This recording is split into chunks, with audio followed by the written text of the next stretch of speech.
Isso aconteceu com um vizinho chamado El Bolita. Ele teve a ousadia de roubar do 4 letras. Essa pessoa era baixinha e gordinha. Tinha 1,45 de altura, era alguém que tinha uma doença que não permitia se desenvolver completamente. Por isso, o chamavam de Bolita. E a forma como ele entrou para o cartel é muito curiosa. Ele começou como olheiro e depois foi promovido para vender mercadoria, mas depois tiraram a mercadoria dele porque começou a dever muito e o colocaram de volta como olheiro. E o que ele diz é que primeiro pagavam ele inteiro, às vezes metade, às vezes nem isso. E então começaram a dar mercadoria para ele pagar como quisesse. E ele continuou como olheiro. Essa pessoa, Bolita, chegou a recrutar várias pessoas. Roubava carros. Outra pessoa era batedor de carteira. Para quem não sabe, são aqueles que roubam carteiras. Há ladrões e é o que a gente fala entre nós, que somos daqui, de Tlaquepaque. Aqueles que roubavam carros nunca mais foram vistos, sumiram do mapa. Mas o batedor de carteira e o ladrão, esses sim foram vistos de novo. E o que ele disse foi que levaram uma surra de tábua, mas com uma mão quebrada.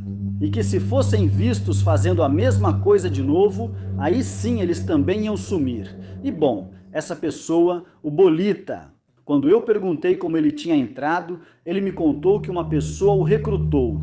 E parecia que ele tinha um patrão, mas isso era pura conversa, porque o suposto patrão que ele tinha, como diz uma música, era o gato do chefão mesmo. E o Bolita tinha seu ponto para vocês entenderem, e o que acontece é que o Bolita, junto com outra pessoa, cometem um auto-roubo.